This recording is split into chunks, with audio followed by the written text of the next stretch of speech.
que j'étais au cinéma cette semaine. Non, parce que ouais, j'étais pas super chaud mercredi dernier.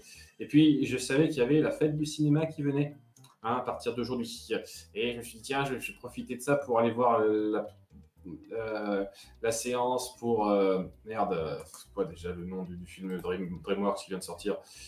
Bref, moi, je suis quelqu'un me reprendra là-dessus. Je veux attendre ça pour aller voir ce film. Alors, j'irai peut-être le voir demain avec mes parents s'ils sont dispo pour ça. Sinon, j'irai le voir mercredi prochain. Comme ça, vous aurez mon avis sur ce film plus tard. Par contre, j'ai vu Nimona. Oui, j'ai du mal à redire ce prénom. Nimona sur Netflix. Voilà, mais on va en parler de ça parce que je sens qu'il y a quelqu'un qui risque de me dire hey, t'as pensé quoi de Nimona vraiment, j'ai bien aimé. Je trouve que ça aurait pu être peut-être un peu plus subtil dans cette thématique parce que ça, son message, sa morale, je trouve que c'est naïf. Je trouve que c'est un peu naïf. Et ça part même sur des voies que je trouve un tout petit peu discutables. Si on fait un parallèle avec la réalité, je veux 2-3 points. Ce n'est pas afro ou quoi que ce soit, mais un tout petit peu discutable. Et ouais, si je devais résumer ça, en gros, c'est une sorte de mélange entre la meilleure partie de Star Butterfly et le géant de fer. J'ai retrouvé un petit peu l'ambiance de la partie, surtout saison 4 de Star Butterfly qui m'a plu, et là, le géant de fer. Ça se mélangeait pas trop mal, majoritairement, mais je trouve que dans ces approches-là, le géant de fer a mieux réussi le côté humoristique de sa situation, parce que bon, l'humour, ça allait sans être sensationnel, mais ça allait dans j'arrive jamais à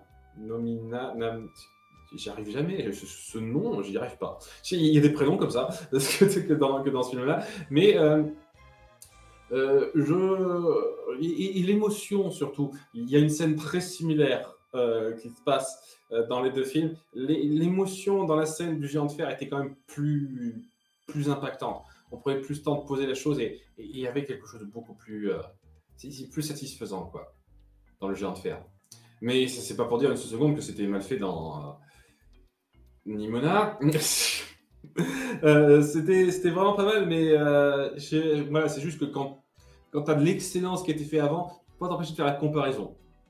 Voilà, et comme je dis, la partie la partie Star Butterfly saison 4, je trouve que sur certains points, la Star Butterfly saison 4, la partie qui m'a plu, hein, parce qu'une fois de plus, j'ai beaucoup de mal avec Star Butterfly, avait plus d'illustrations pour rendre ça satisfaisant en fait. Parce qu'il y a quand même, la thématique est très similaire, quoi. C'est la peur de l'inconnu et ouais, qui est le vrai monstre, dans un sens. Et ça joue de façon plus satisfaisante sur plus de temps dans Star Butterfly, à cet égard-là. Ce qui fait que ça a plus d'impact sur le long terme. C'est normal, c'est une série, il faut dire ce qui est. Mais même là, je pense qu'en tant que film, il y aurait moyen d'appuyer quelque chose d'un petit peu plus poussé. Et c'était pas mauvais une seule seconde dans Nimona. C'était juste un tout petit peu moins bien.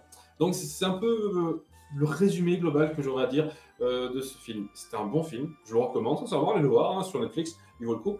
Je pense qu'on a fait un peu mieux dans les thématiques employées et même certains points secondaires, certaines résolutions qu'on veut mettre en avant à 2-3 moments au film, parce qu'il y a quand même pas mal de petits changements qui se découlent, sont un petit peu discutables pour moi, un tout petit peu. Pas des masses, mais un tout petit peu. Globalement. Mais les personnages sont sympathiques, l'action est fun, le déroulé est quand même bien senti, et j'apprécie le fait que c'est en plusieurs couches. Tu te dis que ça va être quelque chose de simple, mais ça se complexifie au fur et à mesure, c'est pas mal. C'est vraiment bien. Ça vaut le coup, hein. Allez le voir ce film, hein, si vous en avez envie. Parce que je sens qu'il va y avoir des gens qui vont dire, t'as pensé quoi de ça? Ils n'auront pas vu. Je vais peut-être faire un petit cut, là, un petit montage sur mon avis sur le film, comme ça. Ça fera une petite vidéo en plus de vues, plus de fric. Et comme ça, moins de gens me poseront la question, ils auront directement un avis à tiède live. Étant donné que je suis quand même très majoritairement positif, j'estime. Hein. Ça fera pas gueuler les gens, logiquement.